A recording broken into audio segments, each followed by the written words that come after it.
Bonjour, bienvenue sur Jésus Africa Money dans l'invité avec Stéphanie Mbida. Les bonnes leçons enseignées à nos enfants à un âge très jeune peuvent faire d'eux des êtres exceptionnels et phénoménaux. Dans cette vidéo-ci, je veux parler de 12 leçons que les riches enseignent à leurs enfants, des leçons qui font une grosse différence dans la vie de ces personnes-là, et des leçons qu'on ne retrouve pas malheureusement dans la plupart du temps parmi les pauvres. Donc la première leçon que les riches apprennent à leurs enfants, c'est déjà de leur expliquer comment l'argent fonctionne. Est-ce que vous savez qu'il y a des adultes qui ne savent même pas comment l'argent fonctionne? Si je vous demande par exemple, pourquoi est-ce qu'il y a certaines personnes qu'on paye 10 000 $ de l'heure et d'autres personnes qu'on paye 10 $ de l'heure?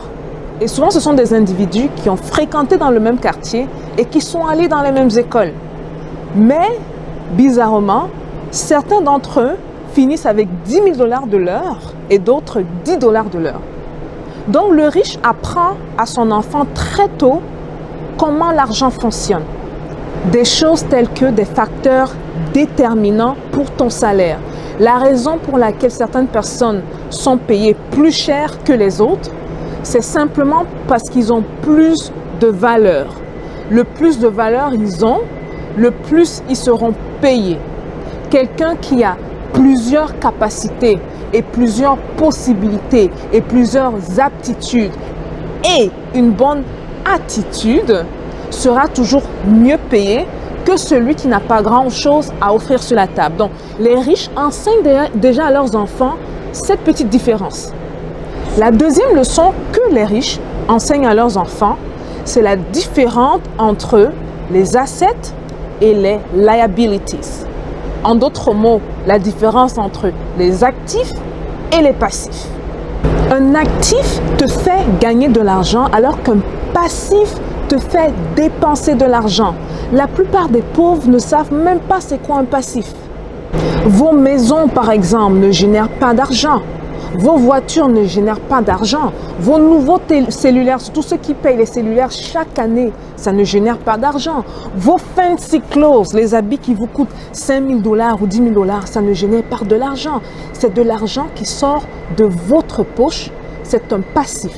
Alors que les riches se concentrent sur tout ce qui peut générer de l'argent. Ils vont payer des immeubles ou des maisons pour les louer. Parce que c'est un bien qui va leur faire rentrer de l'argent de manière continue. Ils vont investir dans des business, ils vont investir dans des terrains. Leur argent va aller dans des endroits ou des biens qui peuvent faire rentrer plus d'argent. La sixième leçon que les riches apprennent à leurs enfants, ils apprennent à leurs enfants que l'argent est un outil et c'est une bonne chose. Le problème avec les pauvres, c'est qu'ils ont une relation tellement conflictuelle avec l'argent qu'ils enseignent ça à leurs enfants de manière inconsciente et ces enfants deviennent des adultes qui, eux également, ont tendance à diaboliser l'argent et à perpétrer cette habitude conflictuelle avec cette dernière. Ce qui est intéressant, c'est de voir que le riche apprend à son enfant ou ses enfants que l'argent, c'est un outil qui permet d'améliorer sa vie et celle des autres, celle de sa famille, celle de sa communauté, celle de son pays, celle de son continent, celle du monde. Ça, c'est une leçon clé que les riches donnent à leurs enfants. Alors, la septième leçon est très intéressante parce que c'est une leçon où vous allez vous rendre compte que souvent, on fait toutes les choses en l'envers. Hein. Le riche dit à ses enfants, augmente tes revenus. Si tu veux faire plus d'argent, augmente tes revenus. Le pauvre dit à ses enfants, diminue tes dépenses. And that's it. Vous voyez la différence?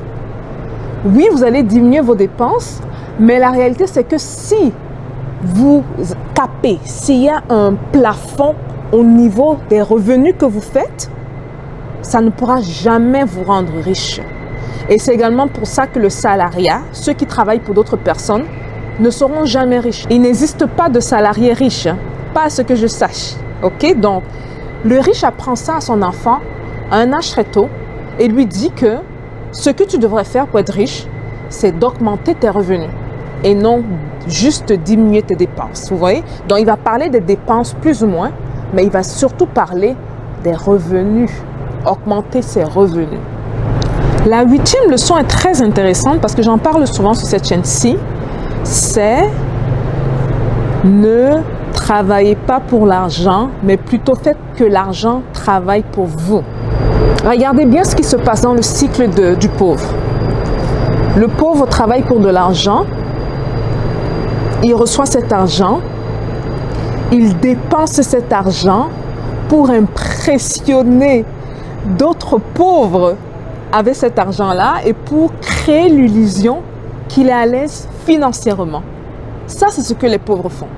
Et c'est pour cela que souvent, vous allez voir que des personnes avec une pauvre mentalité vont venir te voir, vont te dire que, mais toi, tu as l'argent là. Et pourquoi tu traînes toujours avec les vieux cellulaires comme ça? Parce qu'ils ne comprennent pas du tout.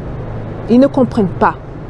Les riches, par contre, quand il y a l'argent qui rentre, au lieu de dépenser cet argent pour impressionner d'autres personnes ou juste dépenser cet argent pour dépenser cet argent, ils réinvestissent cet argent dans des activités qui peuvent être source de revenus supplémentaires. Et ce faisant, il fait que l'argent travaille pour lui et non l'inverse. Vous voyez très bien que c'est le même argent, mais deux philosophies différentes. Un reçoit l'argent et le dépense. Un autre reçoit l'argent et l'investit. La 9e leçon également, c'est une de mes favoris parce que vous allez vous rendre compte que la manière la plus rapide de devenir riche, c'est de résoudre les problèmes. Et ça, c'est une leçon cruciale que le riche enseigne à leur enfant depuis l'âge de 2 ans. Donc, quand l'enfant a déjà 2 ans, là, on commence à lui enseigner à résoudre les problèmes. Et vous allez vous rendre compte que les personnes les plus riches au monde, c'est celles qui résolvent les problèmes les plus pressants.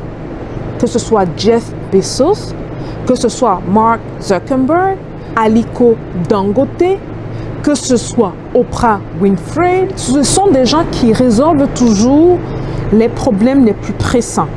Donc, dès un âge très jeune, les riches vont apprendre les aptitudes entrepreneuriales à leurs enfants, telles que apprendre à résoudre des problèmes très tôt. À 2 ans, 3 ans, ils vont leur mettre devant des situations.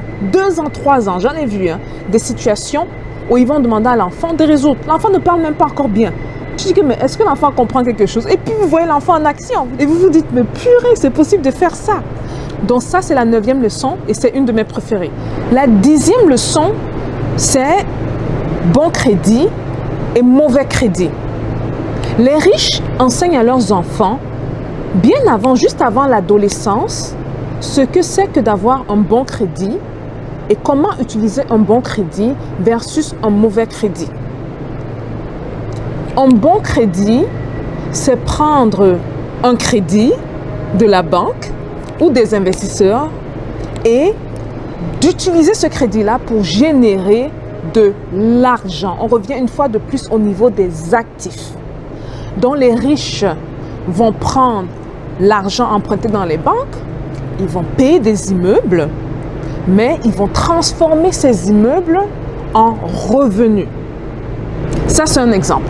Donc les riches utilisent la dette et le crédit pour s'enrichir, pour faire plus d'argent. Les pauvres, quant à eux, utilisent la dette pour s'endetter encore un peu plus. Et ça, je suis sûre que les gens vont dire, mais non Stéphanie, ma maison, je dois la payer, ma voiture, je dois la payer, mon nouveau cellulaire, je dois le payer. Peut-être c'est pour ça que vous êtes où vous êtes toujours. Parce que si vous observez les personnes les plus fortunées au monde, que ce soit les Warren Buffett, que ce soit les Bill Gates. Ça fait plus de 50 ans, Warren Buffett vit dans la même maison où il est aujourd'hui. Est-ce que vous avez déjà entendu qu'il a payé la maison pour y vivre, les gars?